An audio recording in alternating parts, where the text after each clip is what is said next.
आराध्य देव के चरण में वंदन।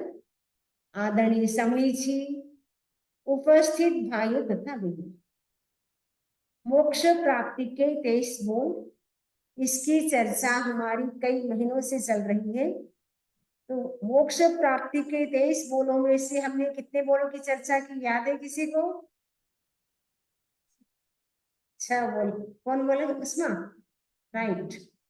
6 बोलों की हमने चर्चा की। आज हम 7वें बोल की चर्चा करेंगे। 7वें बोल का नाम है भोजन के समय किसी साधु या साध्वी को आहार बहराने की इच्छा करे, जीव जल्दी मोक्ष जा सकता है। भोजन के समय, क्योंकि हम सभी भोजन करते हैं, जब हम भोजन करें उस समय हमें साधु साध्वी को याद करना चाहिए। जब हम बनाए उस समय याद नहीं करना चाहिए। जब हम खाना बनाते हैं उस समय हमें याद नहीं करना चाहिए, लेकिन जब हम खाना खाए उस समय हमें साधु साधुओं को याद करना चाहिए। तो आपको पता है श्रावक के कितने व्रत हैं? श्रावक के कितने व्रत हैं? 12 व्रत हैं। तो 11 व्रतों की साधना तो आप अपने आप कर सकते हैं, लेकिन 12वें व्रत की साधना कब हो सकती है? जब आपको साधु साध्वियों का योग मिले, तभी आप 12वें व्रत की साधना पूर्ण कर सकते हैं।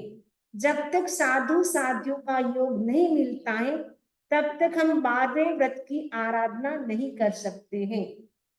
तो आप देख रहे हैं ये जो कोई छोटा सा श्रावक है वो साधु को बहरा रहा है। तो जब हम खाना खाने बैठे उस समय आंख बंद करके भावना भाई मेरा आहार सूझता है, कोई भी साधु साधु पधारो, मैं आपको देने के लिए तैयार हूँ, क्योंकि सूझता चाहिए। यदि हम साधु के निमित्त बना करके बहराते हैं तो हमारा 12वां व्रत नहीं होता है। लेने वाला भी शुद्ध होना चाहिए, देने वाला भी शुद्ध होना चाहिए, वस्तु भी शुद्ध होना चाहिए। चित्त वित्त और वस्तु, शास्त्र की भाषा में क्या बोलते हैं? चित्त वित्त और वस्तु, यानी देने वाला भी शुद्ध होना चाहिए और लेने वाला, सामने वाला जो ले रहा है वो भी शुद्ध होना चाहिए। जो वस्तु है आपके पास वो भी शुद्ध होना चाहिए। तीनों का कॉम्बिनेशन मिलता है तब वो शुद्ध आहार होता है। सुपात्र दान, जिसको हम क्या बोलते हैं अपनी भाषा में? सुपात्र दान। ये सुपात्र दान का लाभ मिलता है जब तीनों वस्तु शुद्ध होती है तब। सुपात्र दान की तो कितनी महिमा है। सुपात्र दान देने से तो तीर्थंकर गोत्र कर्म का भी बंद कर सकते हैं। ज्ञाता सूत्र धर्म कथा है, उसमें तीर्थंकर गोत्र बंद के 20 कारण बताए हैं। उनमें एक कारण है साधु साधियों को सुपात्र दान देते हैं, उससे तीर्थंकर गोत्र कर्म का बंद होता है। उत्कृष्ट भावों से जब हम दान देते हैं तब हमारे तीर्थंकर गोत्र कर्म का बंद होता है। तो जो भगवान ऋषभ थे उन्होंने भी पूर्व भाव में यानी पास्ट लाइफ में उन्होंने भी क्या किया था? साधु को दान दिया था। दान के प्रभाव से उनका तीर्थंकर गोत्र कर्म का बंद हुआ। वैसे ही अरिष्ट नेमी थे, वे भी पूर्व भाव में संघ राजा थे। उनके पास एक साधु पधारते, मांस खमन के पाने वाले। तो मांस खमन के पाने वाले साधु पधारते बहुत प्यासे थे। उनको प्यास लगी, इतनी प्यास लगी थी वो बोल भी नहीं पा रहे थे। उनके घर में द्राक्ष होते हैं, द्राक्ष का पानी वो सूझता था। तो रानी और राजा दोनों में उत्कृष्ट भाव। रानी बोलती मैं बहराऊंगी, राजा बोलता मैं बहराऊंगा। आपस में ऐसे करते हैं। इधर साधु को तो बोला भी नहीं जा रहा है, लेकिन दोनों ही इतना विवाद करते कि मैं बहराऊंगा, बोले मैं बहराऊंगा। तो राजा है वो उत्कृष्ट भावों से साधु को दान देता है। क्या दान देता है? द्राक्ष का, पानी का। तो परिणाम सब उत्कृष्ट इतने भाव थे, एक्सट्रीम लेवल के भाव थे, जिसके कारण उनका तीर्थंकर गोत्र का बंद हो गया। और क्योंकि तीर्थंकर गोत्र कर्मों का बंद होता, उसके बाद तीसरे भाव में अवश्य ही मोक्ष जाते हैं। तो तीर्थंकर गोत्र का बंध हुआ, मृत्यु के बाद वो स्वर्ग में गए, स्वर्ग से च्युत होकर के मनुष्य बने अरिष्ट नेमि के रूप में, और अरिष्ट नेमि तीर्थंकर बन करके मोक्ष चले गए। तो कहने का मतलब है सुपात्र दान का कितना महत्व है। ये जो भोजन है, क्योंकि जब साधु साथी बनते हैं तो मकान छोड़ देते हैं, परिवार होते हैं, रिलेटिव्स होते हैं, उन सबको छोड़ देते हैं, लेकिन शरीर को नहीं छोड़ सकते हैं। शरीर तो उनके साथ ही होता है। तो शरीर का पोषण कब होता है? आहार से होता है। यदि हम आहार न करें, साधु साधु आहार न करें, तो उनका शरीर चल सकता है? नहीं चल सकता है। तो शरीर को चलाने के लिए साधु साधियों को भी आहार की जरूरत होती है। ये आहार संख्या किसमें होती? सभी में होती है। संसारी जितने भी जीव हैं उन सभी में आहार संख्या होती है। कोई भी ऐसा संसारी जीव नहीं है जिसमें आहार संज्ञा न हो। आपको पता है 25 बोल में छठा बोल कौन सा है? पर्याप्ति के 6 प्रकार। उसमें सबसे पहली पर्याप्ति कौन सी है? आहार पर्याप्ति। जब बच्चा गर्भ में आता है तो सबसे पहले वो कौन सी पर्याप्ति को पूर्ण करता है? आहार पर्याप्ति को पूर्ण करता है। आहार पर्याप्ति को पूर्ण होने में कितना समय लगता है? एक समय लगता है। शेष सभी पर्याप्ति को पूर्ण होने में अंतर मुहूर्त का समय लगता है, क्योंकि आहार पर्याप्ति वो पहले पूरी करता है, उसके बाद ही वो शेष सारी पर्याप्ति को बांध सकता है। इससे पहले वो बांध नहीं सकता है। आपको मकान बनाना है तो आप मकान बनाने के लिए सबसे पहले क्या लाएंगे? रॉ मटेरियल जो भी आपको चाहिए वो सारा पहले इकट्ठा करेंगे। उसके बाद आप डिसाइड करेंगे कि हमें किचन कहाँ बनाना है, बेडरूम कहाँ बनाना है, डाइनिंग रूम कहाँ बनाना है, बाद में डिसाइड होता है। वैसे ही पहले आहार पर्याप्ति के रूप में रॉ मटेरियल सारा ग्रहण कर लेते हैं। उसके बाद फिक्स होता है कि आपकी आंख कहाँ बनेगी, नाक कहाँ बनेगा, जीभ कहाँ बनेगी, वो सारी इंद्रियां जो हमारी 5 इंद्रियां हैं वो कहाँ कहाँ बनेगी, तो बाद में डिसाइड होता है। सबसे पहले हम आहार को ग्रहण करते हैं। ये जो आहार है कहाँ जाता है? जीव ऐसे तो एनी टाइम आहार को ग्रहण करता ही रहता है। मात्र विग्रह गति होती है, उसमें 2 समय के लिए अनाहारक रह सकता है, यानी बिना खाए 2 समय के लिए कब रह सकता है? विग्रह गति में। आपको पता है जब जीव एक जन्म से दूसरे जन्म में जाता है तो 2 प्रकार की गति होती है। कौन कौन सी 2 प्रकार की गति होती है? ऋजु गति और वक्र गति। किसी जीव की ऋजु गति यानी स्ट्रेट, यहाँ से मृत्यु हुई और सीधा यहाँ जाकर के उत्पन्न हो जाएगा, सीधा उसी डायरेक्शन में। और किसी की विग्रह गति यानी वक्र गति, उसमें मोड़ होता। सपोज यहाँ मृत्यु हुई, एक मोड़ लिया, फिर इधर उनका जन्म होना है तो वहां जाकर के वो उत्पन्न होगा।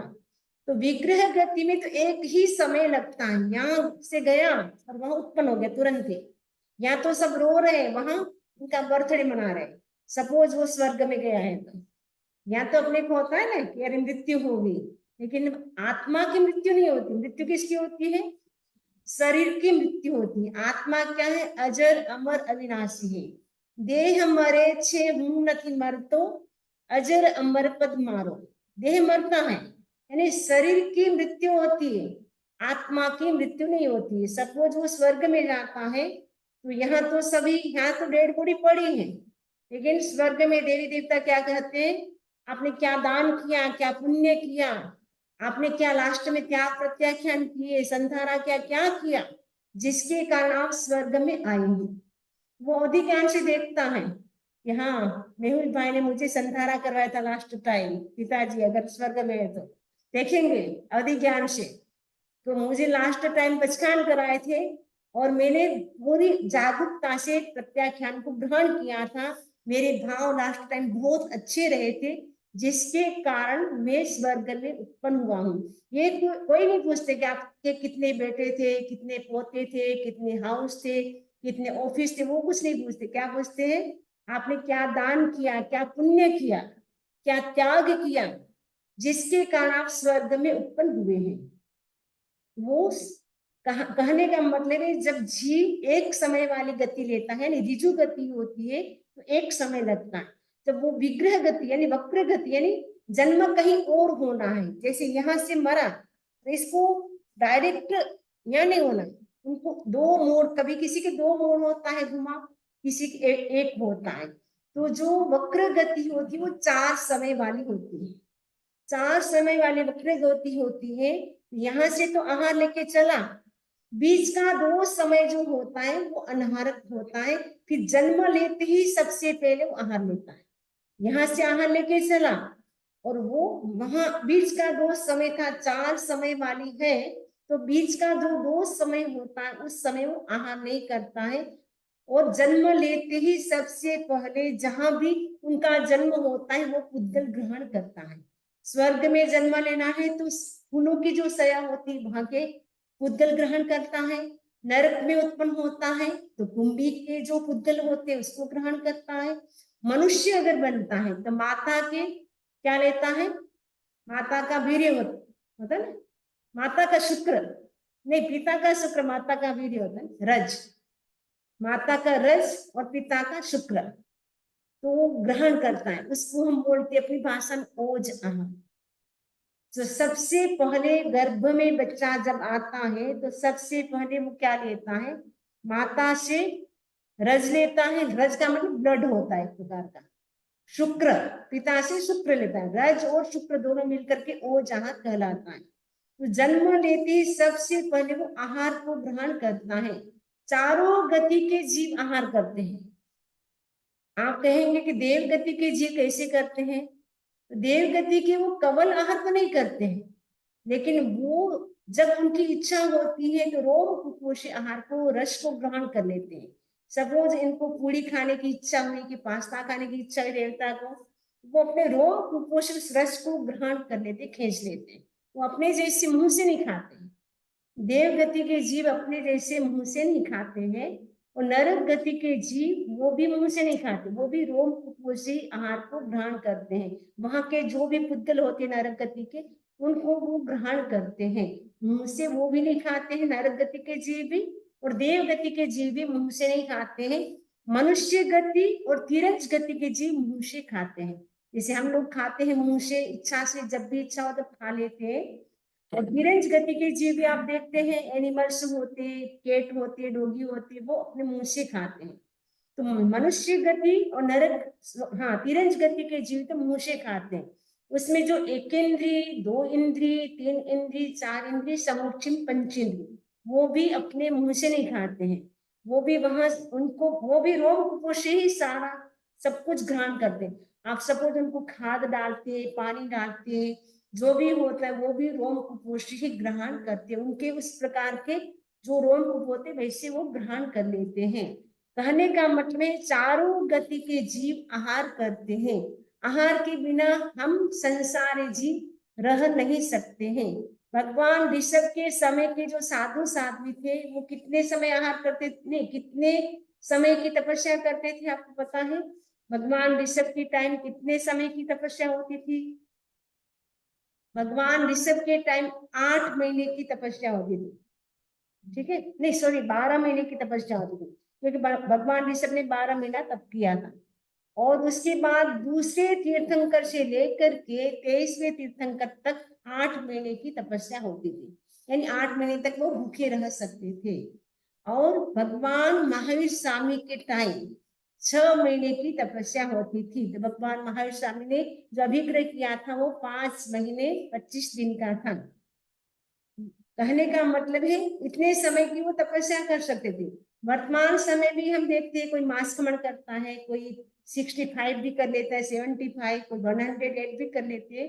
आज भी इतने उपवास कर लेते हैं, लेकिन वो आहार तो भी हम रोम उपसेत तो निरंतर ग्रहण करते, केवल आहार नहीं कर रहे उपवास, लेकिन रोम उपसेत तो हम निरंतर आहार को ग्रहण करते रहते हैं।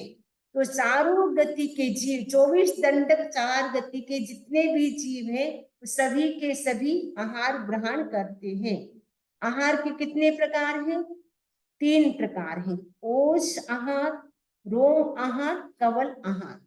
ओज आहार मैंने अभी बताया था कि जब जीव गर्भ में आता है। अगर मनुष्य बन रहा है, जब वो गर्भ में आता है तो सबसे पहले माता से ओज आहार को ग्रहण करता है। ये ओज आहार जितना स्ट्रोंगली, जितना ज्यादा ग्रहण करता है, उतना आयुष्य लंबा होता है। ओज आहार जब खत्म हो जाता है, तब जो ऊपर से मेडिसिन दी जाती है, इंजेक्शन दिए जाते हैं, वो काम नहीं करता है। कभी कभी हम देखते हैं कोई व्यक्ति एकदम बीमार होता है, वो हॉस्पिटल में जाता है और डॉक्टर इंजेक्शन दवा देता है, वो ठीक होकर के घर आ जाता है। हम बोलते डॉक्टर तो भगवान है, डॉक्टर ने ठीक कर दिया। उसका ओज आहार काम कर रहा था, इसलिए वो सब कुछ लागू हो गया। यदि ओज आहार खत्म हो जाता है, उसके बाद लाइफ भी खत्म हो जाती है। ओज आहार ये लाइफ लॉन्ग चलता है। एक समय जो हम ग्रहण करते, फर्स्ट जब जैसे ही हम उत्पन्न होते हैं गर्भ में, तो सबसे पहले ओज आहार को जो ग्रहण करते, जितना हमारा ओज आहार एक समय में जितना हमने ग्रहण कर लिया, वो लाइफ लॉन्ग चलता है। ओज आहार वो बार बार ग्रहण नहीं करते, एक बार ही लाइफ में, यानी जब जन्म होता है जीव का, गर्भ में प्रवेश होता है, उस समय वो ओज आहार को ग्रहण करता है। दूसरा आहार है रोम आहार, जो हम रोमकूप से, हमारे जो रोमकूप होती है, उससे हम निरंतर आहार को लेते रहते। तीसरा है कवल आहार, हम मुंह से जो खाते रहते, वो है कवल आहार। ये तीनों प्रकार के आहार में से कवल आहार हम करते हैं। रोम आहार निरंतर हमारा चलता रहता है 24 आवर्स।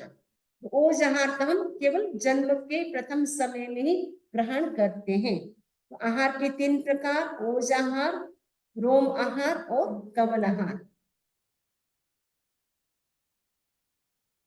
अब प्रश्न है कि हमारे अंदर जो भूख और आहार संज्ञा, आहार की जो इच्छा होती है, जो भूख लगती है, वो इसके पीछे कौन सा कर्म है?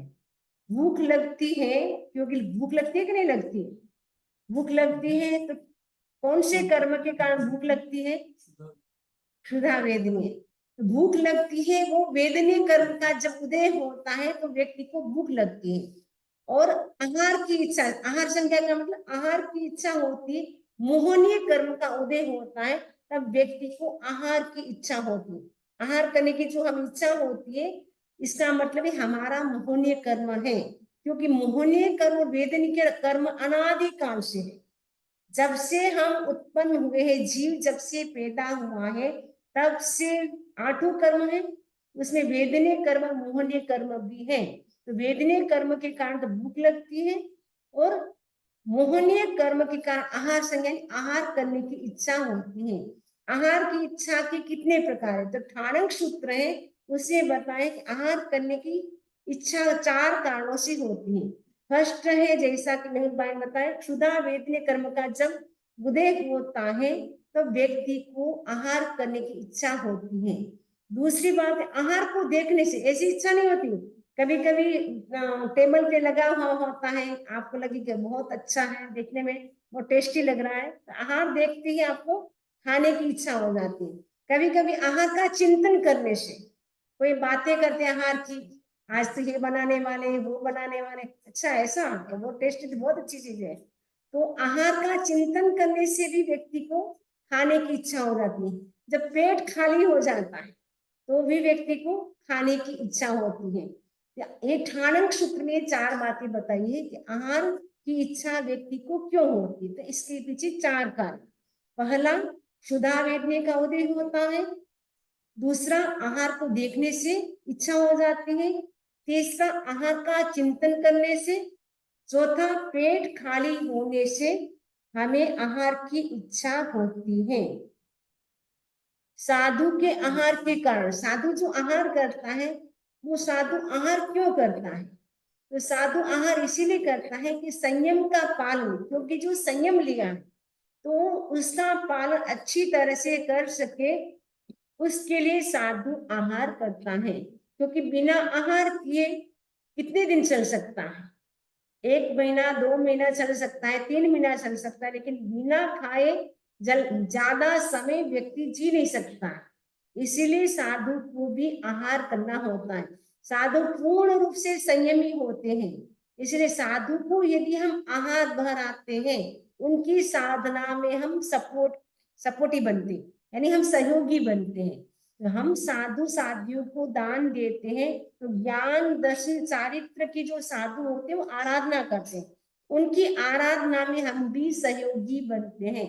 इसलिए कभी भी साधु साध्वी घर आते हैं, उनको उत्कृष्ट भाव से दान देना चाहिए। उनको कभी भी उनके प्रति किसी भी प्रकार का कोई भाव नहीं आना चाहिए, अरे ये बार बार आ जाते हैं, उनके कोई काम नहीं है, बस पात्र लेके बार बार आ जाते हैं, वो भाव हमारे अंदर नहीं आने चाहिए। कभी कभी हो जाते हैं, कभी कभी कोई गांव होते छोटे छोटे, नॉन जैन होते, वो जानते नहीं, कई लोग बोलते आपने मुंह बांध लिया, पेट क्यों नहीं बांधते हो, कई लोग ऐसे भी बोल देते हैं, क्योंकि वो मोचरे के लिए जाएंगे, भिक्षा के लिए, तो क्योंकि छाछ और रोटी दो चीज मांग सकते, बाकी पानी, छाछ, रोटी, तीन मांग करके ले सकते हैं। तो नॉन जैन हो तो उनको पता नहीं है, तो पूछ लेंगे अगर आपकी छाछ है क्या सूझती, आपकी रोटी है क्या।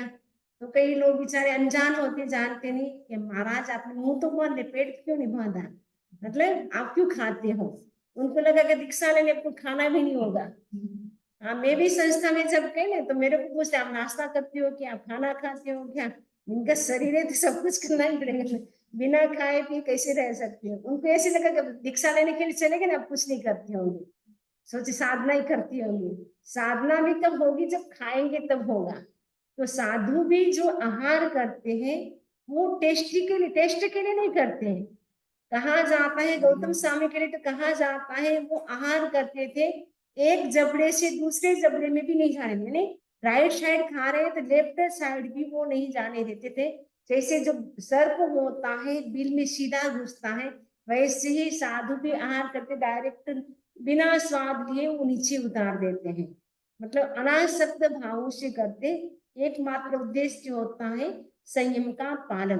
दूसरा उद्देश्य होता है कि शास्त्रों का स्वाध्याय कर सके, तत्व ज्ञान का चिंतन कर सके, क्योंकि जब हम खाएंगे एनर्जी होगी तभी हम शास्त्र पढ़ सकते हैं, पढ़ा सकते हैं, तत्व ज्ञान का चिंतन कर सकते हैं।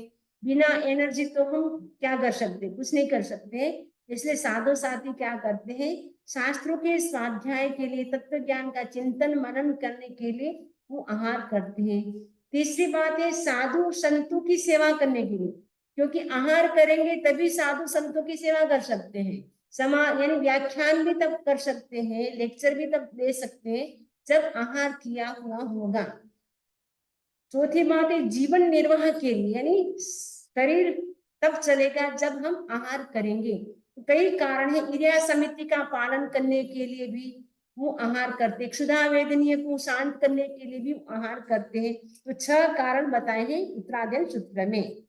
आहार संज्ञा को तोड़ने के उपाय, हमारे भीतर जो आहार की इच्छा होती है उसको हम कैसे ब्रेक कर सकते, कैसे तोड़ सकते हैं, उसके लिए 3 बातें बताई गई हैं। दिशावलोकन, यानी जब आहार करते हैं, जब आप लोग आहार करते हैं उस समय क्या करना चाहिए, आहार जैसे ले लिया आपने, फिर बाहर देखे कि किसी दिशा से कोई साधु साथ आ रहे कि नहीं आ रहे। साधु साध्य अगर आ रहे हैं तो क्या करें, तुरंत नीचे उतर करके दौड़ करके भावना भाई पधारो महाराज मेरा सूझता है। ये दिशावलोकन किसने किया था, नैसार ने। नैसार कौन था, भगवान महावीर का जी, जहां से उनको क्या मिला था, सम्यक दर्शन मिला था। तो नैसार बचपन में ही मुनिराज से एक नियम ले लिया कि मैं जब तक किसी अतिथि को खिलाऊंगा नहीं, भोजन नहीं कराऊंगा, तब तक मैं भोजन नहीं करूंगा। किसी का संकल्प है कि किसी अतिथि को या साधु साधी को खिलाए बिना, आहार दिए बिना भोजन नहीं करूंगा। नए साल ने बचपन से संकल्प किया था। एक बार राजा का आदेश होता है कि हमें एक महल बनाना है, पैलेस बनाना है, उसके लिए हमें लकड़ी चाहिए। वो जो नैसार था वो अपने फ्रेंड के साथ पूरा ग्रुप जाता है जंगल में लकड़ी काटने के लिए।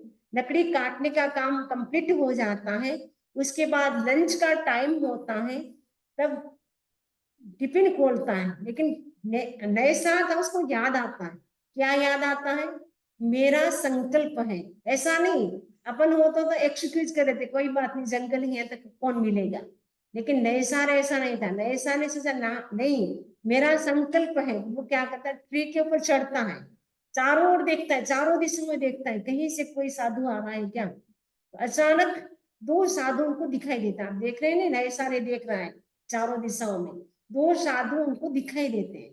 तो तुरंत ही नीचे उतरता है ट्रेन से और सामने दौड़ता हुआ जाता है, इतना हैप्पी हो जाता है, अहो भाग्य धन्य भाग्य कि जंगल में भी मुझे साधु मिल गए, कि कितनी प्रभु ने कृपा कराई है, जिन शासन की जय हो, कितनी कृपा कराई है, मुझे जंगल में भी दो साधु मिल गए। दोनों साधुओं को वो भावना भाता है, पधारो आप इस जंगल में, घोर जंगल में कोई भी यहाँ नहीं आता, हम रास्ता भूल गए इसलिए हम यहाँ गए। वो नए साल कहता है महाराज आपने कुछ खाया, तो हम 2 दिन से भूखे हैं, क्योंकि अब तो रास्ता ढूंढ रहे, इधर से उधर घूम रहे, लेकिन खाना तो क्या, पानी भी हमको नहीं मिला है। तो नए साल क्या करता है, उनको भोजरी देता है, उत्कृष्ट भाव से देता है, और साधु संतों ने देखा ये योग्य व्यक्ति है, लगता है ये भव्य आत्मा है, उनको उपदेश देते हैं, और नए साल भी उनको गांव का रास्ता दिखाता है। तो उस समय नए साल ने प्रथम बार क्या प्राप्त किया, सम्यक्त्व को प्राप्त किया।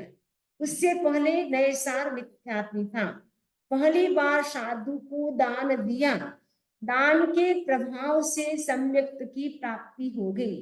तो दान के प्रभाव से सम्यक्त की प्राप्ति तो होती है, तीर्थंकर भी बन जाते हैं, अभी बताया मैंने, तीर्थंकर गोत्र कर्म का भी बंद कर सकते हैं। साली भद्र को इतनी रिद्धि सिद्धि कैसे मिली थी, साली भद्र पास्ट लाइफ में क्या था बताया आपको, एकदम पुअर था, वाला, एकदम पुअर, खाने के लिए भी नहीं था कुछ भी, उनकी मम्मी तो बाहर के काम कर करके गुजारा चला रही थी। एक दिन पड़ोसी के बच्चे, नेबर के जो बच्चे थे, वो खीर खाते हैं, तो वो संगम देखता है, उसका नाम संगम था सालीभद्र का, तो अरे सब बच्चे खीर खा रहे हैं, मम्मी से बोलता मुझे भी खीर खानी, तो उसकी मम्मी कह अरे घर में खाने के लिए रोटी नहीं है, कुछ भी नहीं है, खीर कहाँ से मिला, दूध भी नहीं है, उसके लिए तो दूध चाहिए, चावल चाहिए, और क्या चाहिए, चीनी चाहिए, तीनों ही चीज घर में नहीं, मैं कैसे खिला सकती हूँ। बोलते ना बाल हट्ठ होता है बच्चों का, बच्चे जो जिद कर लेते हैं वो पूरी करनी पड़ती है, इतना रोता है इतना रोता है, पड़ोसी ने आ जाते अरे क्या बात है बच्चे को इतने क्यों रुला रहे हैं, उन्होंने कहा इसने जिद की है कि मुझे खीर खानी है। तो पड़ोसी में कोई बोलती चलो मैं चीनी दे दूंगी, कोई बोलता मैं आपको दूध, कोई चावल, ऐसे करके खीर बना देती, खीर बना करके वहां तो संगम को थाली भर करके दे देती है, और वो पानी भरने के लिए चली जाती है। पीछे से क्या होता है, मांस खमन के पाने वाले साधु पधारते हैं, तो संगम ने लाइन कर ली, आधी तो मैं खाऊंगा, आधी संतों को बहराऊंगा, लेकिन उत्कृष्ट ऐसे भाव आए कि पूरी की पूरी उलट दी। और जब माँ पानी लेकर के आती, देखा अरे मेरा बेटा रोज कितना भूखा रहता है, आज मैं थाली भर करके खीर देगी फिर भी चाट रहा है, अभी तक भूखा है। कभी कभी नजर लग जाती है, तो माँ की नजर लग जाती है, भयंकर पेट में दुखता है, उसकी मृत्यु हो जाती है, मर करके वो क्या बनता है, सालीभद्र बनता, कुछ भी नहीं किया। सालीभद्र ने क्या किया, संगम ने कुछ किया, केवल दान दिया, दान के प्रभाव से इतनी रिद्धि सिद्धि के प्रतिदिन स्वर्ग से कितनी पेटियां आती थी बताया आपको, 33 पेटियां आती थी, 32 तो रानियां थी, एक सालीभद्र, एक बार जो यूज कर लिया, एक बार नेकलेस पहन लिया, एक बार क्या पहन लिया, अंगूठी पहन ली, ड्रेस पहन ली, वापस रीयूज नहीं होते थे, आप करते हैं रीयूज, आज ड्रेस पहने कल पहनेंगे कि नहीं पहनेंगे, हम पहनते हैं सभी, लेकिन वो रीयूज नहीं करता, एक बार पहन लिया, कोई भी ऑर्नामेंट है या ड्रेस है, एक बार यूज कर ली, दूसरी बार यूज नहीं करते थे। इतनी पुण्याई, इतना पुण्य का बंद कैसे हुआ, दान देने से, दान देने से कर्मों की निर्जरा हुई, निर्जरा के साथ पुण्य होता, अकेला अकेला पुण्य कभी नहीं होता है। जब हम शुभ काम करते हैं, शुभ अनुष्ठान करते हैं, उससे निर्जरा होती है, तो निर्जरा के साथ पुण्य का बंध होता है। तो सालीभद्र को रिद्धि सिद्धि मिली, इसका कारण क्या बना, दान। इसलिए हमें क्या करना है, दान देना, दान देने की भावना बना। आप बोलेंगे अमेरिका में तो कोई साधु साधु नहीं होती, कोई बात नहीं, भावों भावों से भी आप दे सकते हैं। हर्बर्ट वारेन था, वो भी विदेश में रहता था, आचार्य तुलसी के पास एक बार आए और कहा मैं 12 व्रतों की आराधना करता। आचार्य तुलसी ने कहा माँ तो कोई साधु साधु नहीं, कैसे करते हो। उसने कहा जब मैं खाता हूँ उस समय मैं आज लगाता हूँ, साधु साध्वी जी पधारो, मेरा आहार सूझता है, पधारो पधारो, ऐसे करके मैं बार बार व्रत निभ जाता हूँ।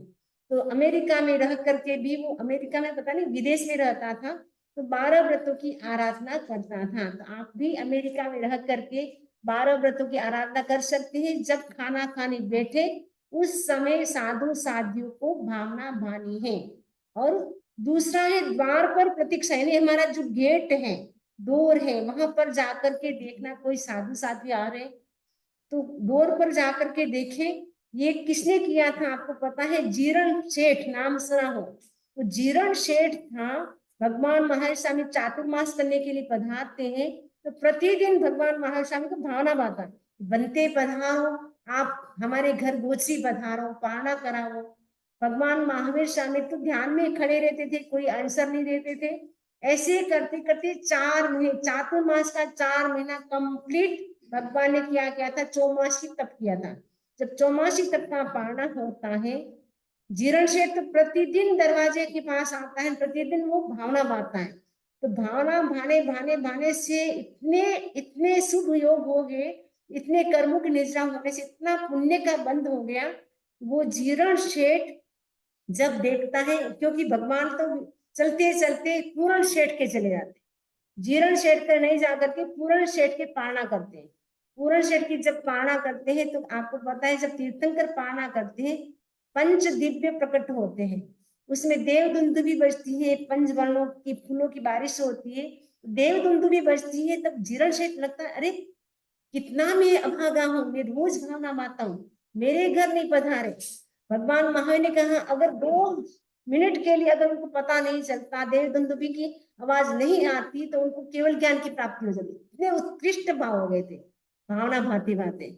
लेकिन वो देव दुंदु की आवाज सुनने से उनके पश्चात हुआ, देखो कितना मैं अभागा हूँ, पूर्ण कितना भाग्यशाली है, उनको दान देने का अवसर मिला, मुझे नहीं मिला। उससे उतने पुण्य का अर्जन कर लिया कि जीर्ण शेठ मर करके 12वें देवलोक में गया। वहां से वो महाविद्य क्षेत्र में जाएगा, वहां से दीक्षा लेकर के परमात्मा पद को प्राप्त करेगा। यानी दान की भावना भाने से केवल द्वार पर गेट पे जाकर के वो हमेशा प्रतीक्षा करता, पहले भावना भाता भगवान को, फिर वापस जब टाइम होता खाने का, उस समय डोर के पास जाता, खड़ा होता, कहीं भगवान तो पता नहीं रहे। ऐसे भावना भाते भाते इतने शुभ योग हो गए, इतने कर्मों की निष्ठा कर ली कि 12वें देवलोक में गए और मोक्ष भी जाएगा। और जो पूर्ण शेठ था, उसने बिना मन से दान दिया, दान तो दिया, लेकिन अपने नौकर से, अरे ये कोई मुंडा आया है, दे दे थोड़ा। कहते ना कई लोग अपने पैसे का घमंड होता है, अपने आप को सेठ मानते हैं, तो वो खुद तो उठते नहीं, अपने स्टाफ से बोल दिया, मुंडा कोई है भिक्षु, उसको कुछ दे दो।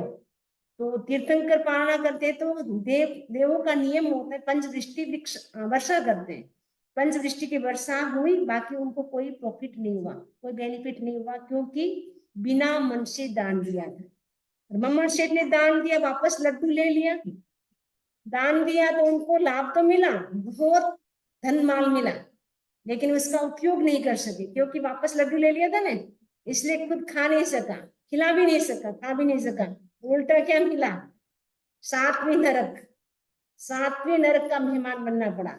इसे दान देने के बाद पश्चाताप नहीं करना, अरे साधु साधु इतनी साल ले दिया, अपन क्या खाएंगे, अरे थोड़ा ध्यान से देना था, समझता नहीं, इतना नहीं देना नहीं होता है, ऐसे कभी नहीं बोलना। कभी कभी होते ना, अपने बच्चों को सिखा देते हैं थोड़ा देने का, वो तो ले लेंगे सारा, अपन पीछे तो है इतने सारे खाने वाले। तो ऐसा कभी भी भाव हमारे नहीं आना चाहिए। यदि हम दान भी दे देते हैं, बाद में पश्चाताप होता है, तो हमारा जैसे बमन शेठ का जो हुआ हाल फिर वैसा हो सकता है, इसलिए हमें ऐसा पश्चाताप नहीं करना है। तीसरा है भोजन के समय भावना भाना। तो भोजन के समय भावना किसने भाई थी? चंदन बाला। चंदन बाला थी, वो राजकुमारी थी, और वो दासी बन चुकी थी, मतलब बिकी गई थी। तो वो मूला सेठानी थी, मूला सेठानी और धन्ना सेठ। तो धन्ना सेठ तो उसके साथ अच्छा बिहेवियर करता था, लेकिन मूला सेठानी थी, उनके साथ बिल्कुल भी अच्छा व्यवहार नहीं करती थी।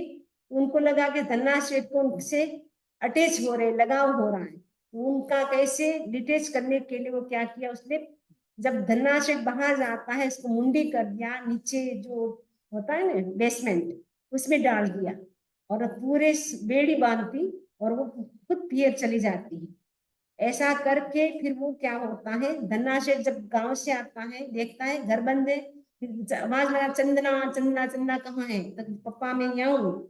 तो फिर नीचे से निकाला बाहर और कहा कि मैं लुहार जो है, जो कारपेंटर होता है ना, उसको मैं लेके आता हूँ लुहार को। तो उतने में तुम यहाँ, और तो घर में कुछ नहीं है कि 3 दिन से पप्पा मैं भूखी हूँ, मुझे कुछ खाने को दो। तो देखा कि उड़द का बाकुला पड़ा था बासी सुपड़े में, वो थाली भी नहीं थी, सुपड़े में ला करके दे दिया। एक कोने में वो बैठी है, दरवाजे की गेट, जो गेट था ना वहां बैठी थी, एक पैर अंदर था एक बाहर था, ऐसे करके वो बैठी थी। उतने में भगवान महावीर स्वामी का अभिग्रह था, 13 अभिग्रह लिए थे उन्होंने। उनमें से था कि वो राजकुमारी होनी चाहिए, वो बिकी हुई होनी चाहिए, आंख में आंसू होने चाहिए, हाथ में हथकड़ी होनी चाहिए, मुंडी हुई होनी चाहिए। वो कई ऐसे अभिग्रह लिए थे 13।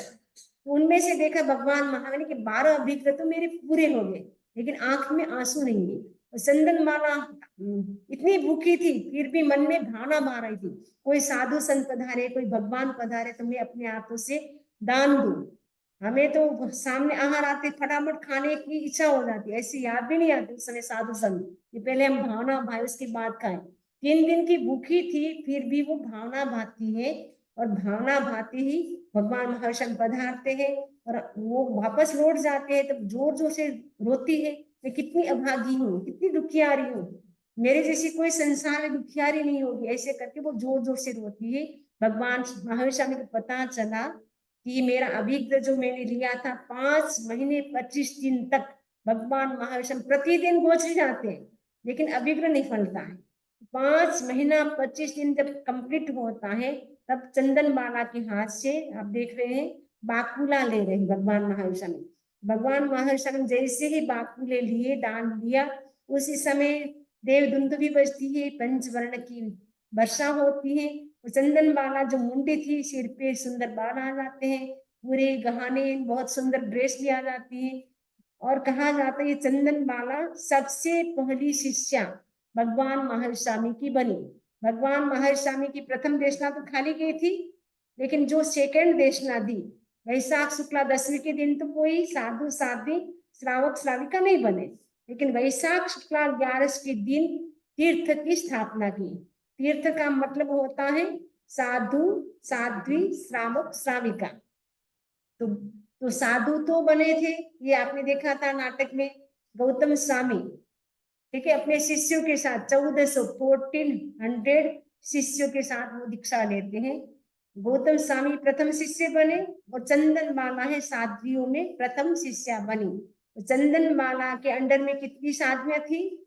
36,000, 36,000 यानी 36,000 साधवियां थी, जो कैसी कैसे दुखों में बीता उनका समय, जो उसी जन्म में मोक्ष जाने वाले, चंदन वाला उसी जन्म में मोक्ष जाने वाली क्या क्या स्थितियां हुई, उनको दासी बनना पड़ा और वेश्या के घर जाना पड़ा, कैसी कैसी स्थितियां उनके साथ हुई। तो भोजन के समय भावना बाने से कितना बड़ा उनको लाभ हो गया। तो हम ये जो मोक्ष प्राप्ति का 7 बोले, भोजन के समय हम भावना भाए, तो आज से संकल्प करेंगे भोजन के समय हम भावना भाए, साथ में नवकार मंत्र गिने, ताकि हमारा खाना भी शुद्ध हो जाता है और हम जो भी खाते हैं इससे कर्म, दान देने से कर्म की निर्जा भी होती है। ओम अर